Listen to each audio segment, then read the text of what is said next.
എന്ത് പരിപാടിയാ ബഹളി പിടിച്ച ചെറുക്കൻ കാണിച്ചത്? പണ്ട് അമ്മാവനായ കംസനെ ഭഗവാൻ കൃഷ്ണൻ തട്ടിക്കളഞ്ഞിട്ടുണ്ട്. അത് കഥ വേറെ. ഇന്ന് കംസൻ ജീവിച്ചിരിപ്പുണ്ടായിരുന്നെങ്കിൽ ഞാൻ പോയി തല്ലിക്കൊന്നേന്. നീ നടന്നു പോയാ മതി. ഇലക്ഷൻ അല്ലേ? കാൽനട ജാഥ ഇപ്പോഴേ സ്റ്റാർട്ട് ചെയ്തു.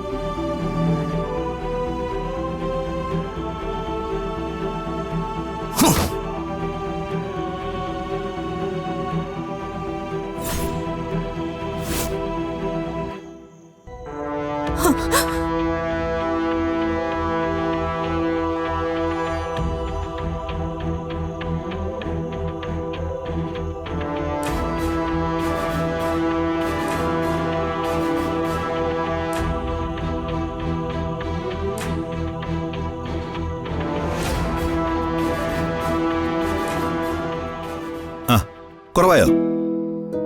ആ, ഓക്കെ ഓക്കെ. അതെ, ഡോക്ടർ എന്ത് പറഞ്ഞു? ആ അല്ല, ഞാന് ഈ ഇലക്ഷൻ തിരക്കായതുകൊണ്ടാ അങ്ങോട്ട് വരാത്തതെന്ന് യാമിനി അമ്മയോടൊന്ന് പറഞ്ഞേക്കണേ. ആ, പിള്ളേരെവിടെ ഉണ്ട്? ആ ശരി യാമിനി, ഞാൻ പറഞ്ഞേക്കാം. ആ ചെറിയമ്മയായിരുന്നോ? അതെ മോളെ, അമ്മയ്ക്ക് കുറവായി. നാളെ രാവിലെ യാമിനി തിരിച്ചു വന്നേക്കും. ചെറിയച്ച, ഇന്ന് നടന്ന സംഭവത്തില് ചെറിയച്ചന് എന്ത് തോന്നുന്നു? അത് അമ്മയും മകനും ചേർന്നൊരിക്കൽ കലാപരിപാടിയല്ലേ? അതെ. ഇത് ഒരു സൂപ്പർ നാടകമല്ലേ?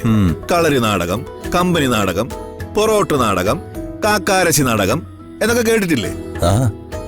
ഇത് ഏത് വകുപ്പിൽ പെടുന്ന നാടക? ഇതൊരു ഹാസ്യ നാടകമായിട്ടാ എനിക്ക് തോന്നുന്നത്. പക്ഷേ ആക്ടേഴ്സ് രണ്ടുപേരും വളരെ ബ്രില്യന്റ് ആയിട്ട് അഭിനയിച്ചു. ആ അമ്മ ക്യാരക്ടറിന്റെ ഒടുവിലത്തെ വയലൻസും ഇമോഷൻസും സൂപ്പർ ആയിരുന്നു. പക്ഷേ കൺഗ്രാറ്റ്സ് പറയുന്നതിന് പകരം ചെവിക്കുറ്റി നോക്കി രണ്ടെണ്ണം പൊട്ടിക്കാനാ തോന്നിയത്. മകൻ ക്യാരക്ടറിനിട്ട് വർമ്മ സാർ ഒരു പിടപെടച്ചല്ലോ. അവനെ തല്ലുന്നതും കില്ലപ്പട്ടിയെ തല്ലുന്നതും ഒരുപോലെ. ചെറിയച്ച, എനിക്കൊരു സ്വപ്നമുണ്ട്. എന്ത് സ്വപ്നം? ഒരു പൊതുസ്ഥലത്ത് ഈ ദീപകിനെ കെട്ടിയിടണം. എന്നിട്ട് അവിടെ ഈ കാർപ്പന്റേഴ്സില്ലേ, ഇങ്ങനെ അടിക്കുന്ന ഒരു സാധനം ഇല്ലേ, അതിന്റെ പേരാ കൊട്ടുവടി. ആ കൊട്ടുവടിയും കെട്ടിത്തൂക്കി ആർക്കും ഇവനെ ഇടിക്കാം എന്നൊരു ബോർഡും വെക്കണം. ഇതേ ആ അമ്മയും മകനും കൂടി ഒത്തുകൊണ്ടുള്ള പരിപാടിയാ. ഇവിടെ വർമ്മ സാർ അകറ്റി നിർത്തിയിരിക്കുകയല്ലേ, അപ്പോ അവരവിടെ പോയി. അല്ലെങ്കിലും അവർ കുറെ നാളായിട്ട് അനന്തപിള്ളയുടെ ആളാ. നമുക്കെതിരെയുള്ള അടുത്ത പടപ്പുറപ്പാടിനുള്ള അണുവായുധമാ അനന്തപിള്ളക്ക് ഈ ദീപക്. ഇവൻ ഏട്ടനെതിരെ മത്സരിച്ച വോട്ട് പിടിക്കൂ രാജു? ഒരു ചുക്കും പിടിക്കില്ല. ഇപ്പോ ഏതാണ്ട് ഒരു കാര്യം ഉറപ്പായി. എന്താ? ഇവൻ അച്ഛന്റെ ഒപ്പോണന്റ് കാൻഡിഡേറ്റ് ആയതോടെ അച്ഛൻ ജയിച്ചു കഴിഞ്ഞു.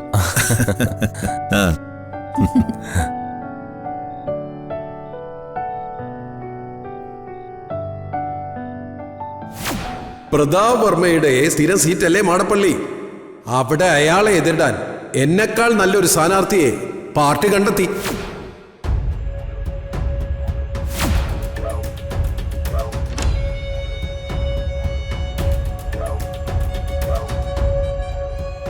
അച്ഛനാകെ ടെൻഷനിലിരിക്കുക.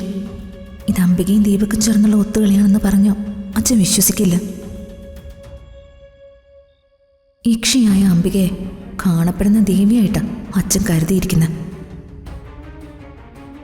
അംബികയെ കുറ്റം പറയാതെ തന്നെ അച്ഛൻ്റെ ടെൻഷൻ മാറ്റണം.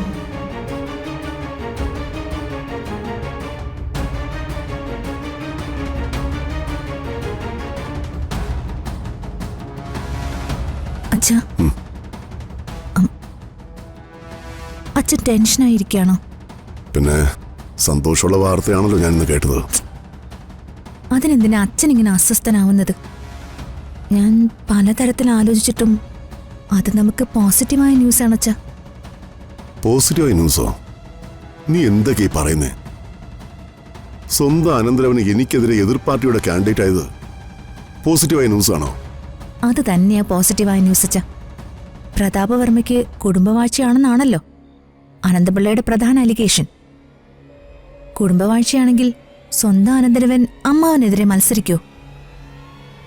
ഇനി മറ്റൊന്ന്, നമ്മുടെ മണ്ഡലമായ മാടപ്പള്ളിയില് അച്ഛനെതിരെ അനന്തം പിള്ളയെ പോലെ ശക്തനായൊരു സ്ഥാനാർത്ഥി വരുമെന്നാ നമ്മൾ കരുതിയത്. അച്ഛനെതിരെ മത്സരിക്കാൻ വന്നിരിക്കുന്നത് ഈ മണ്ടനല്ലേ ദീപക്?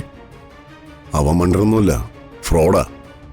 പക്ഷെ അവന് അവരുടെ പാർട്ടിയുടെ സപ്പോർട്ടില്ലേ മോളെ? അവന്റെ പാർട്ടിയുടെ സപ്പോർട്ട് കുറച്ചവന് കിട്ടിയേക്കാം. എന്നാലും ഭൂരിഭാഗം പേരും അവന്റെ ശത്രുവാണച്ച. പിന്നെന്താ, ഈ നാടിന്റെ വിധി നിർണയിക്കുന്ന നിഷ്പക്ഷരായ ജനം, അവരുടെ ഒറ്റ വോട്ട് പോലും ഇവന് കിട്ടില്ല. ഇന്നത്തെ കാലത്ത് ജനം ഇത്തരം ചതികളെ ഒന്നും അംഗീകരിക്കില്ല അച്ഛ. കേരള ജനത നല്ല വിവരമുള്ളവരാ. അവരിത്തരം സ്ത്രീ വിരുദ്ധന്മാർക്കൊന്നും വോട്ട് ചെയ്യില്ല. അത് ശരിയാ. ഫലത്തില് ഇലക്ഷന് മുൻപേ അച്ഛൻ ജയിച്ചു എന്നങ്ങ് കരുതിയാ മതി. അമിത ആത്മവിശ്വാസം ഒന്നും വേണ്ട, അത് ദോഷം ചെയ്യും. നമുക്ക് ശക്തമായിട്ട് പൊരുതാം. അച്ഛനിപ്പോ മനസ്സമാധാനത്തോടെ കിടന്നുറങ്ങ്. Good night. Good night.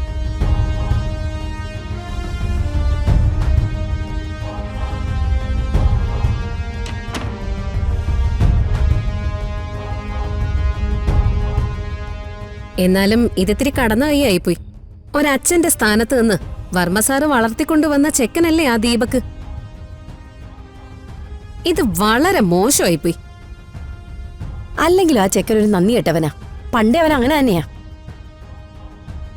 ആ അംബികയുടെ അതേ സ്വഭാവം ആ ചെറുക്കന്. വർമ്മ സാറ് ഒറ്റ ആള് കാരണ, അല്ലെങ്കിൽ പണ്ടേ ആ ചെറുക്കൻ ജുവനൈൽ ഹോമിൽ കിടന്നേനെ. അല്ല, ഇവന്റെ അച്ഛനെ വേണുവിട്ട് കണ്ടിട്ടുണ്ടോ? ഈ അംബികയുടെ ഭർത്താവിനെ ഞാനൊന്നും കണ്ടിട്ടൊന്നുമില്ല. ഞാൻ അതിനെപ്പറ്റി തിരക്കിയിട്ടില്ല. അയാൾ അവളെ ഇട്ടിട്ട് പോയതായിരിക്കും അല്ലേ? സഹി കെട്ടിട്ട് പോയതായിരിക്കുന്നേ. പിന്നെ ഇവരോടൊപ്പമൊക്കെ മനുഷ്യന്മാരാരെങ്കിലും ജീവിക്കൂ? അവരെ മോന്ത കണ്ട ചെകിട് നോക്കിന്ന് പിടയ്ക്കാൻ തോന്നും. ഞാനിവിടെ ഇലക്ഷൻ നിൽക്കുന്ന കാര്യം പറഞ്ഞപ്പം പരിഹാസം, അവഹേളനം, പുച്ഛം.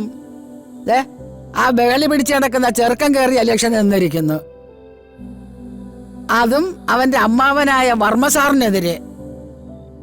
എന്ത് പരിപാടിയാ ബഹളി പിടിച്ച ചെറുക്കം കാണിച്ചത്? പണ്ട് അമ്മാവനായ കംസനെ ഭഗവാൻ കൃഷ്ണൻ തട്ടിക്കളഞ്ഞിട്ടുണ്ട്. അത് കഥ വേറെ. ഇന്ന് കംസൻ ജീവിച്ചിരിപ്പുണ്ടായിരുന്നെങ്കിൽ ഞാൻ പോയി തല്ലിക്കൊന്നേന്. അവനെ നല്ല അന്തസ്സായി തോക്കണമെന്ന് തോന്നിയത് കൊണ്ടാ അവൻ വർമ്മ സാറിനെതിരെ മത്സരിക്കുന്നത്. ഇതൊക്കെ അനന്തപിള്ളയുടെ കളിയല്ലേ? അനന്തപിള്ളയുടെ മാത്രം കളിയല്ല, പിന്നെ ഇതിൽ അമ്പിയയ്ക്കും പങ്കുണ്ട്. ഒരു കൊട്ടേഷൻ കൊടുത്ത് ഈ അമ്പിയെ അങ്ങ് തട്ടിക്കളഞ്ഞാലോ?